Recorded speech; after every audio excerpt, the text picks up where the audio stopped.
Bonjour Anne-Laure. Bonjour, Écoute, merci beaucoup de nous recevoir. Est-ce que tu peux te présenter pour ceux qui ne te connaissent pas encore? donc je m'appelle Anne-Laure Florentin, j'ai 29 ans, je suis triple championne d'Europe de karaté, donc j'ai fait du karaté toute ma vie, j'ai commencé à l'âge de 4 ans, j'ai passé 10 ans en équipe de France et là je suis en reconversion professionnelle parce que j'ai arrêté ma carrière il y a quelques mois. Ok, très clair. Est-ce que de façon, on peut faire un petit zoom sur ta carrière? Comment tu es arrivé au top niveau? Quelles ont été les grandes étapes dans ta carrière?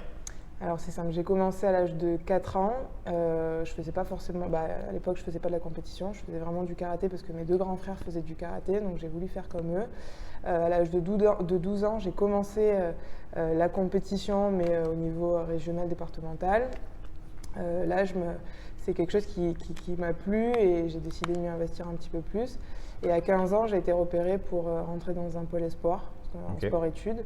Donc là, je suis partie à Bordeaux. Donc à la base, moi, je suis originaire du sud-est, donc du côté d'Aix-en-Provence. Et je suis partie à Bordeaux à 15 ans. J'ai intégré ce pôle espoir où j'y suis restée pendant 3 ans. Et, Donc à 15 ans, permets-moi de te couper, tu fais une croix, enfin une croix entre guillemets, tu mets un peu de côté ta vie familiale, tu pars toute seule, ouais, avec j'imagine des semaines bien denses, ouais. et ta famille que tu vois peu. Ma famille que je vois peu parce que c'est à 700 km de distance, donc oui, je les vois peu, je ne pouvais pas en venir tous les week-ends. Mais oui, là, je me suis concentrée vraiment sur mon projet sportif, malgré qu'à l'époque, je n'avais pas vraiment ces objectifs. Je savais que j'avais envie de réussir, mais ce n'était pas aussi clair qu'à 18 ans, quand j'ai intégré vraiment l'équipe de France. Donc là, c'était un rythme complètement différent parce que je rentre en pôle, on avait des entraînements 2 fois par jour, donc le mardi et le jeudi, on avait entraînement le matin et le soir, on avait re-entraînement et entre-temps, on allait au lycée. Donc c'était un nouveau rythme, mais en même temps, à l'époque, c'était quelque chose que je découvrais. J'étais en internat, il n'y avait que des sportifs, donc honnêtement, tu avais le côté aussi hyper sérieux, mais le côté fun parce que c'est quelque chose d'atypique à ce moment-là. Ok. Et ensuite, donc à 18 ans, quelles sont les prochaines grandes étapes et puis les premiers succès? Alors à 18 ans, donc là je me fais repérer pour monter au pôle de Châtenay-Malabry. Et donc à ce moment-là, j'avais pas forcément des résultats non plus qui explosaient à cette époque-là. J'avais un petit niveau national, donc j'accrochais des places de 3 au niveau national. Et en fait, c'est là où j'ai eu le déclic, où je me suis dit, ok, je veux en faire mon métier, entre guillemets, parce que ça reste un sport amateur. Je veux en faire mon métier, je veux rentrer en équipe de France et gagner des titres, parce que là, je m'entraînais avec vraiment l'équipe de France. Donc je voyais ce qu'il fallait faire pour pouvoir atteindre ces objectifs. Et je me suis vraiment impliquée dans ma préparation et au fur et à mesure des années, j'ai découvert petit à petit mon potentiel. Et C'est à ce moment-là que tu as eu un déclic, Ouais. dès l'instant où tu t'es dit, ok, je veux en faire ma vie et je veux aller le plus loin possible. Ouais. Il y a eu un déclic même au niveau de tes résultats? Oui, c'est à ce moment-là où il y a eu vraiment un déclic, où j'ai commencé à faire des tournois au niveau international et que j'ai accroché des podiums, des places de 3. Et à un moment donné, quand j'en ai eu marre de faire des places de 3, là j'ai encore passé une vitesse supérieure dans ma préparation, que ce soit ma préparation physique, ma préparation mentale, et que voilà, je suis rentrée vraiment dans ce système, comment dire, où je suis passée titulaire de ma catégorie. Ouais. Et que j'ai visé des objectifs de plus en plus haut au fur et à mesure. Alors, on va faire différents parallèles avec l'entrepreneuriat et tout un tas de sujets, mais pour finir sur ta carrière, est-ce que déjà tu peux nous donner, pour commencer, ton plus grand succès, ta plus grande réussite, si tu devais citer ne serait-ce qu'un moment ou une victoire? Est-ce que Alors, une victoire, ça va être difficile, mais mes 3 titres de championne d'Europe successifs, pardon, je pense que c'est ma plus belle victoire globalement parce que j'ai passé une grosse partie de ma carrière à courir après une sélection pendant un moment.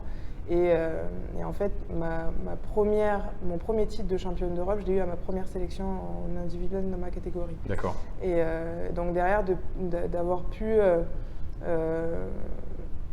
réitérer, on va dire, cette première place, ce titre, on va dire 3 fois d'affilée, c'est ma plus grosse victoire. C'est pas à double tranchant de gagner si vite pour ta première titularisation de gagner? Non, parce que j'avais déjà 24 ans à l'époque. J'avais D'accord. déjà 24 ans, donc Ouais. j'avais cette maturité, mais en même temps, j'avais besoin d'avoir ces titres-là parce que j'avais plus de temps à perdre. Derrière ça, Ouais. je savais on sait très bien qu'une carrière de sportif de haut niveau, ça ne dure pas des années. Donc, je pense que psychologiquement, je savais que à partir du moment où là, j'ai eu ma sélection, je ne pouvais pas me permettre de laisser passer des années et des compétitions comme ça. Très clair. Alors, le corollaire, hein, naturellement, ton plus gros échec, puis après, évidemment, on verra ce qu'on peut en tirer, mais est-ce que tu pourrais faire un focus là-dessus? Je pense que le plus gros échec que j'ai eu, je pense que c'est justement directement après mon premier titre de championne d'Europe où je vais au championnat du monde et je me repose un petit peu sur ces acquis, sur voilà, j'ai mon titre de championne d'Europe. Et en fait, j'arrive au championnat du monde, premier tour, je me fais sortir contre une fille que je m'y attendais pas du tout, que je connaissais pas du tout. Et en fait, là, une grosse remise en question. Et je pense que c'est ce qui m'a permis aussi derrière de me repiquer pour le championnat d'Europe qui arrivait par la suite. D'accord. Donc, peut-être pas un excès de confiance, mais tu t'es reposé sur tes lauriers, et du coup, Voilà. peut-être moins concentré ou moins technique. Moins concentré, mais moins concentré surtout sur ma préparation parce que c'est ce qui est. Donc la compétition, c'est bien. Mais avant la compétition, il y a toute la préparation qui est hyper importante. Et si tu n'es pas focalisé sur ton objectif, derrière, tu sais très bien que les résultats ne vont pas suivre. Et donc, moi, je pense que c'est ce qui a pêché aussi à ce moment-là, c'est que j'avais mis en place quelque chose de très cadré pour ces championnats d'Europe parce que je savais que je voulais ce titre de championne d'Europe. Derrière, je me suis peut-être dit, ça va se passer pareil pour les championnats. J'ai réussi à faire championne d'Europe. Peut-être que pour les championnats du monde, ça va se passer de la même manière. Donc, je me suis un petit peu reposée sur ce titre-là. Et en fait, non. Bon, en tout cas, on va revenir sur cet exemple. Je me permets de te poser une question extrêmement triviale, mais je pense qu'elle est importante. Est-ce que le karaté est un sport individuel? Le karaté est un sport individuel, mais comme dans... Il y a aussi ce qu'il faut savoir, c'est que c'est un sport individuel, mais il y a aussi une épreuve par équipe. Donc, Ok. en soi, c'est un sport individuel, mais on a une épreuve par équipe. Et quoi qu'il en soit, dans ta préparation, même si c'est un sport individuel, tu ne peux pas t'entraîner seul. Donc ça reste un sport individuel où il faut avoir l'esprit collectif parce que c'est les autres aussi qui te permettent de performer. On voit souvent, tu sais, pourquoi je te pose cette question, on voit souvent les pilotes de Formule 1, pour donner un exemple, il n'y a pas plus individuel comme sport, hein, par exemple, seul dans ta voiture, qui mettent vraiment l'accent sur toute la préparation, qu'elle soit physique, mentale, technique, bon, en l'occurrence, eux, ils ont des voitures. Est-ce que tu considères que toi aussi, tu as cette petite équipe qui a gravité autour de toi et que tes victoires, elles sont non pas individuelles, mais collectives? Ah, complètement, parce que, comme je le disais, tu peux pas réussir seul. Si j'avais pas été accompagnée pendant des années de la fédération qui nous mettait en place des coachs, qui formaient des coachs, des préparateurs physiques, on a eu aussi un accompagnement en préparation mentale. Derrière, quand j'ai décidé sur la fin de ma carrière de me concentrer sur mon projet perso, j'ai dû aussi m'entourer de personnes qui allaient m'aider à performer. Donc oui, tu es obligé d'avoir ton équipe aussi qui te permet de performer. Tu ne peux pas y arriver seul parce que tu n'as pas toutes les compétences. Il te faut des personnes qui ont une expertise dans chaque domaine de ta préparation. Donc, tu peux les citer rapidement? Donc tu as la préparation mentale, comme je le disais. Tu as ton entraîneur en karaté qui lui va t'apporter ce côté un peu tactique, technique aussi, enfin technico-tactique on va dire. Et tu as le préparateur physique, parce que tu as aussi une préparation physique hyper importante à côté. Et tu as aussi tout ce qui est nutrition, je sais pas, tu as tout ce qui est nutrition, donc diététicien. Après, tu as tout ce qui est récupération et gestion des bobos, donc tu as tout le staff médical. Ça fait quand même pas mal de monde. Oui, ça fait énormément de monde. Ça peut passer par de la kinésithérapie, de l'ostéo, des chiro. Voilà, tu es obligé d'être accompagné par...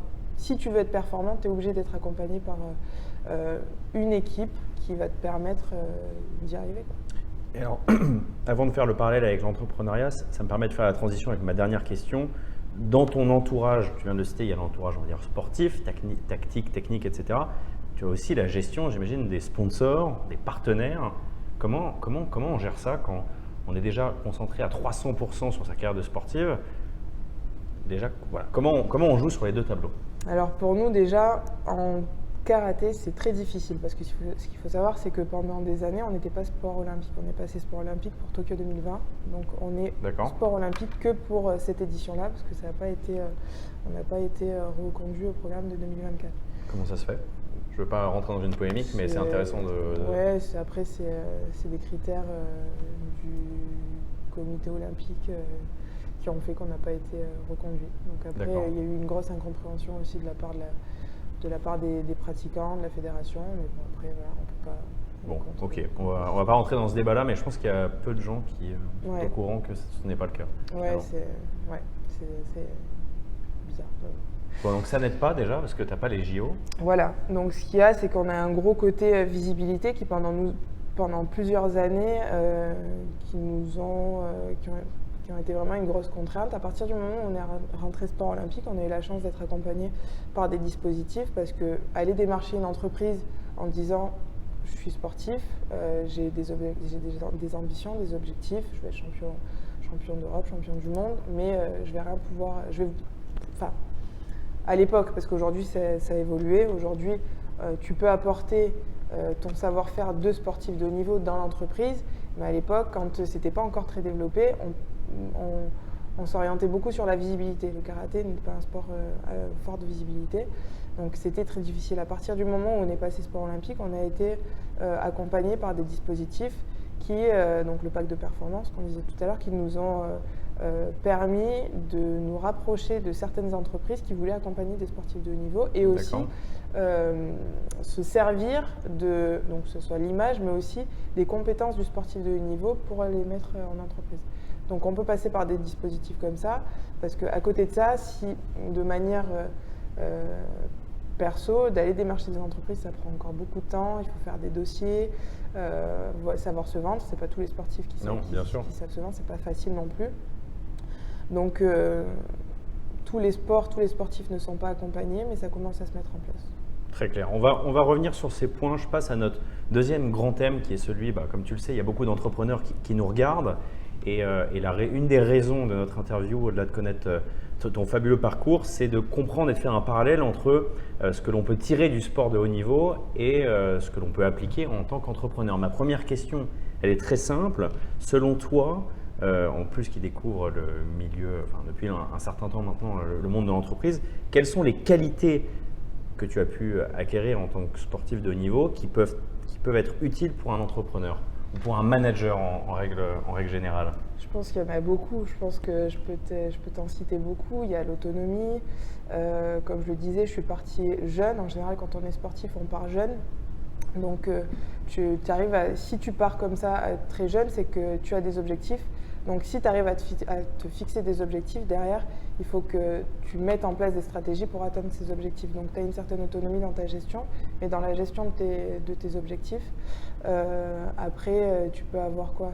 Tu peux avoir la gestion, l'esprit d'équipe, le fait de travailler en équipe, de pouvoir, comme si on prend l'exemple de ce qui s'est passé pour moi, finalement, j'étais au centre d'un projet à partir du moment où j'ai décidé d'être accompagnée de certains experts, on va dire, comme je disais tout à l'heure, préparateur physique, préparateur mental, etc. J'étais au centre d'un projet, donc je gérais mon projet, mais avec des experts, avec des professionnels. Donc en gros, tu as aussi, je pense, cette notion de gestion de projet, parce que finalement, c'est ton projet que tu dois gérer, mais tu dois mettre en place des choses. Donc je pense la gestion du stress, la gestion de la fatigue, de tout ce qui est récupération, parce que mine de rien, on passe beaucoup de temps en entreprise et tout ce qui est récupération est hyper importante. Donc je pense que tu as une gestion une gestion personnelle, une gestion du temps de travail. Pour moi, c'est tellement large que de le cadrer comme ça, c'est pas si simple finalement. Justement, et c'était un peu le but de ma question, mais quand on t'écoute dans les premiers éléments de réponse que tu nous donnes, gestion de projet, autonomie, esprit d'équipe, etc., c'est des qualités qui sont absolument fondamentales, surtout dans des boîtes qui sont en train de se construire et qui grossissent très rapidement. Est-ce que tu penses que le sport devrait être plus présent au sein des entreprises? Je suis convaincue. qu'il y a 90% des séminaires aujourd'hui, quand je vois ce qui se fait autour de nous, où tu vas passer 2 jours à finalement bosser, être en réunion, etc. Alors que si tu démocratisais un peu plus le sport en entreprise, tu pourrais peut-être tendre vers ces éléments-là. Ouais, j'en suis convaincue et pour donner un exemple concret, c'est un peu ce qui se passe avec un de mes partenaires, Point P. On essaie justement ils essaient, mais c'est un travail aussi qu'on met en place ensemble, c'est se servir de l'expérience du sportif de haut niveau pour aborder des thématiques, que ce soit managériales ou autres.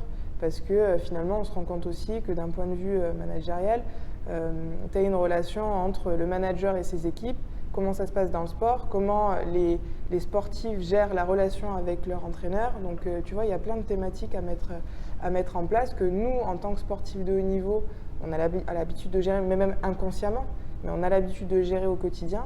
Et je pense que d'avoir on va dire, d'intégrer ça au sein de son entreprise, ça peut être que bénéfique. Et ça se fait de plus en plus dans les entreprises. Et je pense qu'il faut justement que ça se démocratise. Très clair. Alors, deuxième question, un peu plus technique, et je l'ai volée à Romain chez nous, parce qu'il s'intéresse beaucoup au sujet. C'est j'aimerais faire un parallèle entre le sport et l'entrepreneuriat. C'est la thématique de l'entrepreneuriat sain, donc SAIN. Aujourd'hui, nous, on se rend compte dans notre métier qu'un entrepreneur qui va construire un projet sur le long terme avec des bases solides et qui ne va pas prendre de raccourcis, donc qui va partager la valeur avec ses employés, respecter ses employés, faire partager ses parties prenantes, avoir une certaine forme d'impact sur son environnement, etc., etc. C'était la meilleure façon de gagner sur le long terme. Et donc, je pense qu'il y a un parallèle à faire dans le sport. J'imagine que au même titre que quand tu es sportif de haut niveau, tu peux prendre des raccourcis, tu peux te doper, tu peux ne pas respecter l'arbitre, ne pas respecter les adversaires. Enfin, je te cite des exemples un peu stupides, mais voilà, qui démontrent un peu l'idée. Comment tu as réussi à être une sportive saine, entre guillemets, et à construire une carrière pérenne dans le temps? Parce que ta carrière, tu l'as commencé très tôt. Tu as parlé de gagner, je pense qu'il y a une notion qui est importante, c'est la performance. Je pense que quoi qu'il en soit, que tu sois sportif ou que tu sois une entreprise, si tu as des objectifs, les objectifs que tu as, ils impliquent une certaine forme de performance, différente en fonction des domaines.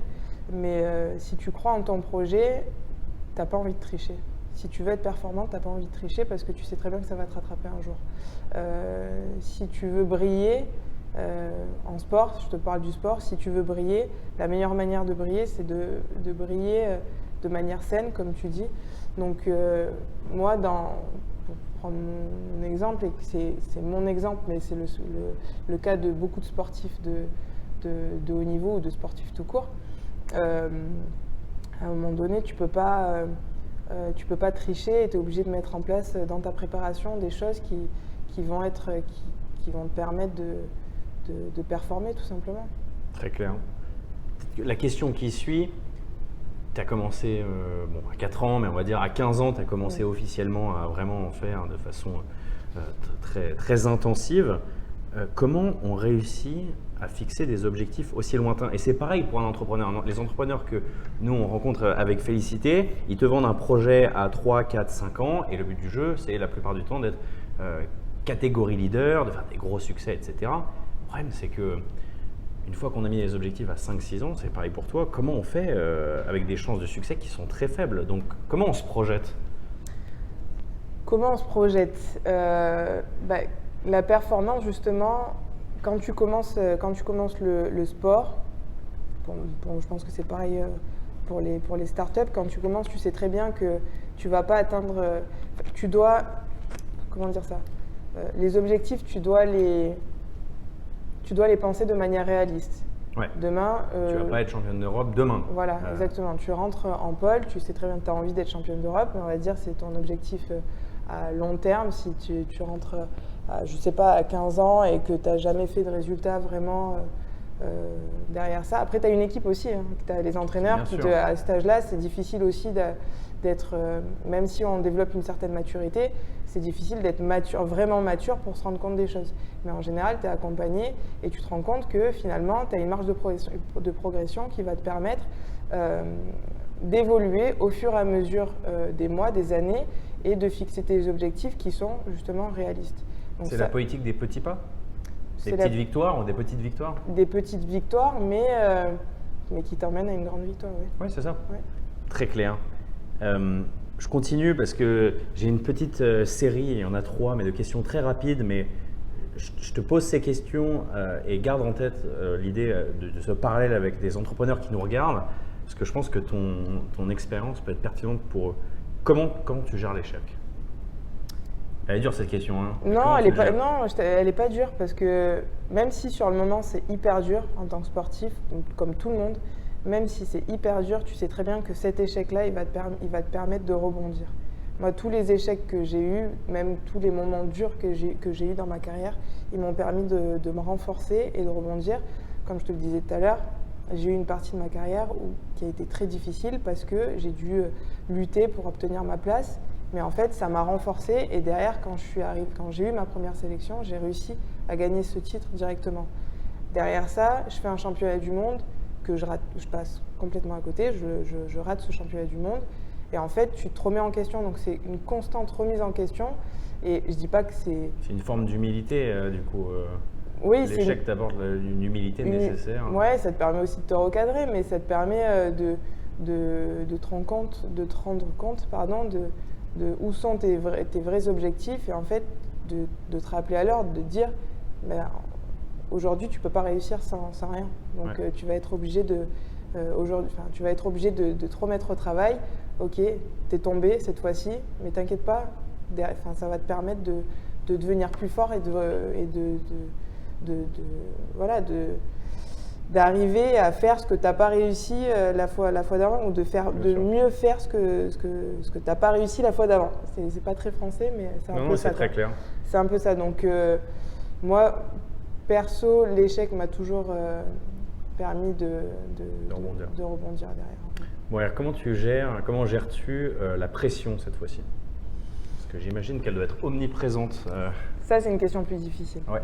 Ça, c'est parce que je trouve que c'est assez personnel dans le sens où chacun gère la pression de manière différente.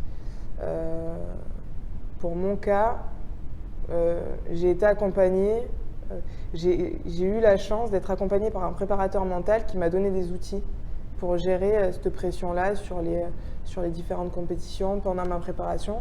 Mais finalement, ce qui m'a permis quand je suis arrivée sur les compétitions, ce qui me permettait de gérer cette pression-là, c'est toute la préparation que j'avais mise en place juste avant. En fait, quand je savais que j'avais été carrée dans ma préparation, que ce soit d'un point de vue de mon hygiène de vie, de toute ma préparation, quand je savais que j'avais été calibrée pendant toute ma préparation, pendant mes mois de préparation, j'arrivais sur la compétition en me disant, mais de toute façon, j'ai tout mis en place pour que ça réussisse. Ouais.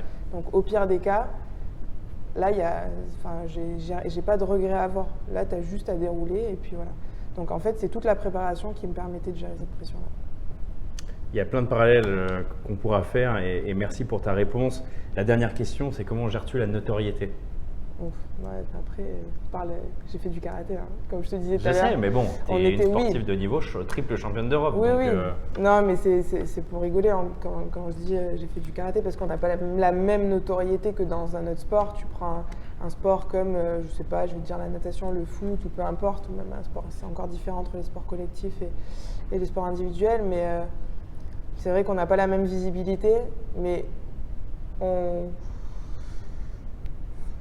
ne sais même pas quoi te répondre parce que je pense que ça dépend des personnalités, ça dépend des personnes qui t'entourent aussi. Donc, franchement, j'ai pas vraiment d'éléments de réponse sur ça. Tu le gères en fonction de la personne que tu es, des personnes qui vont t'entourer. Il faut que tu sois toujours bien entouré et puis derrière, normalement, tu ne devrais pas avoir de problème. Aujourd'hui, ça fait lien avec notre troisième partie. Tu as un palmarès incroyable. Est-ce que tu peux nous parler du timing actuel, des enjeux pour la suite, etc. Alors, le timing actuel, reconversion professionnelle. Et c'est sûr que dans ma reconversion, je me sers de tout ce que j'ai appris en tant que sportif de haut niveau pour le mettre en place dans ma reconversion, que ce soit aujourd'hui sur les missions que j'ai au sein de ma fédération. Donc là, je travaille avec le ministère et j'ai des missions au sein de ma fédération pour développer un plan de féminisation. Ouais. Et finalement, justement, tu vois, ce que je disais tout à l'heure sur la gestion de projet, c'est hyper important parce que là, ça me permet, j'ai des missions, je sais ce que je dois faire, mais derrière, voilà, je me fixe des deadlines, je travaille en collaboration avec différentes personnes de la fédération, même extra-fédé. Derrière, voilà, j'ai mes objectifs aussi à l'école parce que je vais valider mon master en école de commerce l'année prochaine. Et puis voilà, ça c'est pareil sur ma reconversion et sur mon timing, c'est que je me fixe des objectifs. Là aujourd'hui, je sais que j'ai des missions au sein de ma fédération et je sais que l'année prochaine, donc à moyen terme, j'aurai mon école à valider et puis par la suite, rebondir comme ça. J'ai l'impression que c'est, enfin, sans faire de généralité, mais ça reste assez complexe aujourd'hui, le sujet de la reconversion des sportifs de haut niveau, malgré les éléments que tu as pu citer au début et malgré les qualités intrinsèques que peuvent avoir ces personnes-là. C'est le fameux pacte de transformation, donc le pacte de performance qu'on évoquait tout à l'heure, qui évoquait, je crois, une statistique assez effrayante et qui stipule que 70% des athlètes de haut niveau, toutes catégories et sports confondus, peuvent se retrouver post-sport ou post-carrière dans une situation de précarité, ou tout du moins sous un seuil, je crois, de pauvreté. Alors, j'ai plus la référence exacte, mais en tout cas, j'avais été assez choqué j'en avais parlé avec mon ami Charles qui connaît très bien le sujet, j'avais été assez choqué de ce point-là. Est-ce que toi, tu as déjà bénéficié de dispositifs pour t'aider sur le sujet? Est-ce qu'il y a des dispositifs qui existent aujourd'hui? Comment ça se passe? Alors déjà, ce que je voudrais dire, c'est que malheureusement, donc c'est bien qu'il y ait des entrepreneurs qui écoutent, parce que malheureusement, les athlètes ne sont pas assez accompagnés dans leur reconversion professionnelle, parce qu'ils ont passé toute leur vie à faire du sport, donc ils ont développé des compétences, et derrière, c'est bien aussi de pouvoir les accompagner. Il y a des choses qui se mettent en place petit à petit. Depuis 2015, justement, il y a ce pacte de performance qui a été initié par le ministère des Sports à l'époque, qui permet aux entreprises et aux entreprises de rencontrer ou de faire appel à des sportifs, et aux sportifs de se mettre en contact avec des entreprises, donc sous 3 formes. Ça va être soit le contrat d'image, la CIP, donc convention d'insertion professionnelle, ou le mécénat. Moi, j'ai pu en bénéficier justement avec l'entreprise Point P, qui m'a pris en contrat d'image depuis 2017, il me semble. Et donc, c'est un contrat d'image qui me permettait de pouvoir vivre de mon sport. Donc, en gros, d'avoir vraiment un petit statut professionnel, parce que voilà, j'étais rémunérée par l'entreprise, mais en même temps, ça me permettait, eux, ils bénéficiaient de mon image en interne, et ça a permis de mettre en place des politiques RSE sur tout ce qui est sport santé voilà, en entreprise, donc des questions qui sont hyper importantes. Et derrière, moi aussi, de découvrir le monde de l'entreprise et d'apporter on va dire, mon expérience et mes compétences de sportif de haut niveau, comme je le disais tout à l'heure, sur des questions qui sont liées, et comme tout ce qui est lié aux thématiques managériales, voilà. Tout ça. Tu connais autour de toi d'autres sportifs, des exemples de reconversion qui a réussi plutôt Mais il y en a énormément, oui. Nous, dans notre secteur, enfin dans notre écosystème, il y a Taïkris qui a monté une société qui fonctionne très bien, qui s'appelle On-Off. Je ne sais pas si toi, tu as des exemples des gens de ton entourage qui ont… Alors, te donner des exemples concrets… Pas forcément des noms, mais des histoires. Oui, il y a des histoires. Alors, il me semble qu'il y a une ancienne… non, je vais te donner un exemple concret. Une ancienne sportive de haut niveau, Leslie Ardon, qui était sportive, qui était basketteuse en équipe de France, qui aujourd'hui a créé sa boîte d'événementiel et qui propose des événements autour des sportifs de haut niveau pour la transmission, le partage. Donc c'est au niveau local parce que c'est en Martinique, donc c'est un événement que je vais faire là, dans quelques jours, les Martinique Summer Games. Donc tu as plein de sportifs et de sportives qui deviennent aussi auto-entrepreneurs dans différents secteurs, que ce soit l'événementiel ou autre. Ça semble un peu le Graal, l'entrepreneuriat, ou le fait d'être auto-entrepreneur ou entrepreneur tout court d'ailleurs, parce que ces sportifs de haut niveau ont, parmi toutes les qualités que tu as citées, surtout une détermination que peut-être d'autres personnes n'ont pas. Enfin, franchement, quand tu compares les 10 dernières années passées, généralement, vous êtes dans un cycle de haut niveau et de haute stimulation. Donc, moi, je ne comprends pas qu'il n'y ait pas plus de reconversion, que ce soit dans l'entrepreneuriat ou même dans le monde de l'entreprise traditionnelle. Parce que c'est des gens qui peut-être n'ont pas les hard skills, mais qui s'apprennent, mais qui ont une volonté de faire, une détermination exceptionnelle. Et moi, je suis convaincu que ce sont des profils qu'il faut intégrer. Ah oui, mais après, comme je te disais tout à l'heure, je pense que ça vient par l'accompagnement, par aussi le réseau. Donc il y a des réseaux aussi de sportifs et d'entreprises qui commencent à se développer. Mais on commence à en parler. Je trouve que c'est bien. On commence à en parler, c'est bien. Je pense qu'on devrait en parler un petit peu plus encore. Donc oui, il n'y a peut-être pas assez de... Il y en a, mais peut-être qu'il n'y a pas assez d'exemples concrets qui sont mis en lumière. Mais je pense qu'il y a beaucoup de sportifs qui sont en phase de reconversion ou qui, après leur carrière, ont réussi à se démarquer dans leur carrière professionnelle. Tu parlais de Point P, qui est un très bon exemple. Est-ce que tu penses que nous, dans notre écosystème, le milieu, on va dire, entrepreneurial, est-ce que ce milieu-là gagnerait justement à aussi être peut-être un peu plus impliqué dans le fait d'attirer des sportifs, etc. Parce que les entrepreneurs, si on vulgarise un peu, pas tous, mais en tout cas, peu par qu'on côtoie, ont des entreprises qui sont en pleine croissance, avec des enjeux des découvertes, de positionnement. Enfin, c'est des milieux mouvants qui peuvent séduire des sportifs et sur lesquels les sportifs peuvent être très pertinents. Est-ce que tu penses que, j'imagine que tu ne vas pas me dire non, mais que ce milieu entrepreneurial, il gagnerait à s'intéresser de plus près à ces sportifs-là? Ah, complètement. Complètement, comme je te le disais tout à l'heure, un sportif, il sait se fixer des objectifs et à partir du moment où tu le challenges un petit peu, je pense qu'il va savoir répondre aux objectifs de l'entreprise. Donc il y a aussi cette notion de challenge que tu as dans les startups et dans les entreprises qui se créent, dans ce côté entrepreneurial. Je pense que c'est quelque chose qui comme tu le dis, qui fait vivre aussi un sportif et qui, comment dire ça, j'ai pas le terme, mais qui anime, voilà, ouais. Qui anime un sportif de haut niveau. Donc forcément, si tu intègres ça dans ton entreprise, je pense que ce soit d'un point de vue performance, mais aussi d'un point de vue collectif, pour moi, c'est que du bénéfice. Très clair. Peut-être en conclusion, un petit mot sur l'après. C'est quoi l'après pour toi, les prochaines semaines, mois, années? Est-ce que tu as des projets Alors là, c'est vraiment mettre en place un plan d'action au sein de ma fédération sur tout ce qui est lié au plan de féminisation et derrière me reconvertir dans tout ce qui est… C'est quoi le plan de féminisation, pardon? Le plan de féminisation, c'est développer la pratique féminine au sein de la fédération. Ça va passer par la pratique au niveau des licenciés, mais après au niveau des instances. En gros, arriver à une mixité au niveau de la pratique et de la fédération, des instances. C'est des directives du ministère aujourd'hui qui sont hyper importantes dans le sens de la mixité dans le sport. Super. Et derrière ça, l'étape importante, donc, comme je le disais tout à l'heure, validation de mon diplôme d'école de commerce et reconversion dans le marketing du sport, je l'espère. Très clair.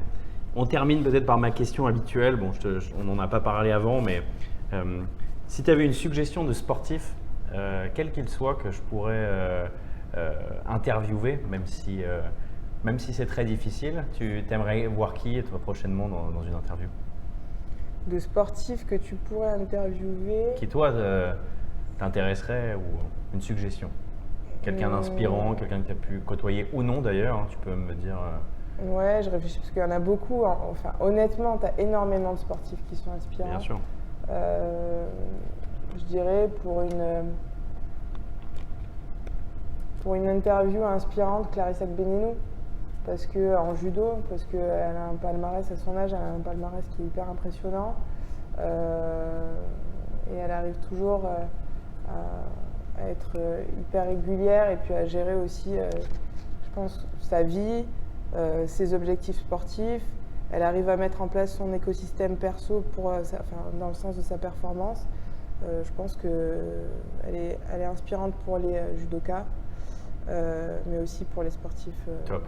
Les plus jeunes sportifs. Super. Un grand merci pour ton temps. Avec et puis plaisir. N'hésitez pas, comme d'habitude, à nous poser vos questions si vous en avez. Écoute, top. Merci.